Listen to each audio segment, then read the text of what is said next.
Hello, my name is Christopher Flores, and this is my proficiency in pouring and running an agarose gel.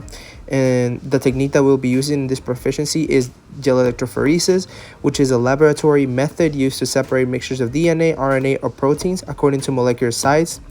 The way that it works is the DNA fragments move during gel electrophoresis because of the current supplied by electricity. During gel electrophoresis, a sample of mixed-sized fragments of DNA is loaded into a well at the top of the gel. DNA is negatively charged due to the phosphate groups in the sugar phosphate backbone.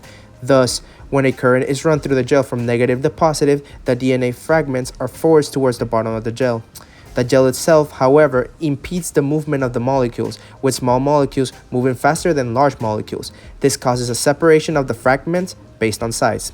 In this video, I will show you the process of melting the agarose, pouring the gel, loading the samples, and successful operation of the electrophoresis rig. First step, making and melting the agarose.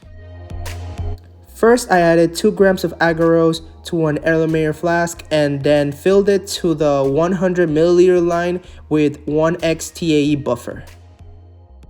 Microwave on high for 1 minute and 30 seconds. Watch the flask and stop microwave when the solution begins to boil. When the solution begins to boil, take it out of the microwave with your rubber hot pad and swirl delicately for 30 swirls, pointing the opening of the beaker away from your face. And then when you do this, then you put it back on the microwave and then you start the microwave again. And then when you see that it's gonna start to boil again, then you take it out again and then you do the swirls again, and then you put it back again, and then you let the microwave start again. You continue this process until the 1 minute and 30 seconds have passed. After the solution has been in the microwave for 1 minute and 30 seconds and has melted, then you take it out and you let the solution cool on a bench for 5 minutes. Once it has cooled, swirl for 30 seconds. Add 2 microliters of ethidium bromide to your solution, and then delicately swirl it 30 times. Next step is pouring the gel. When pouring the gel, you want to gently pour into the front end of the tray until the gel has spread to 3/4 of the tray. And it has to be, you basically do it until it is evenly covered. Then you place a comb in the tray in the comb notches at one end. And we made 2 of them, and as you can see in this picture, this is how they're supposed to look at the end. After pouring them, allow them to cool for 15 minutes.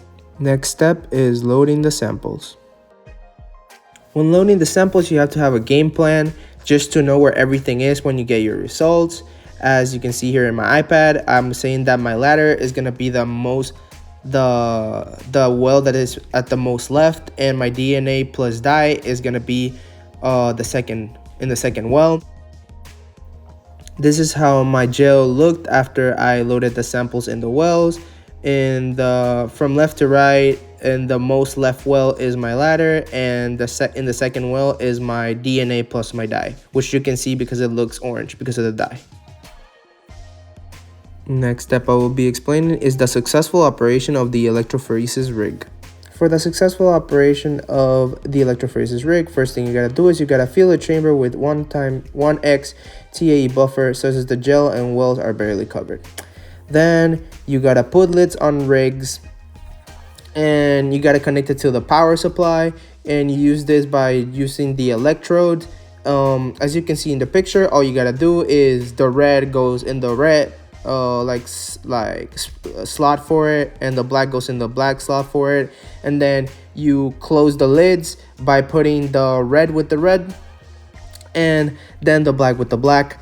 Then you set your voltage to 100 volt in your power supply. You hit run when the lids have to be covered.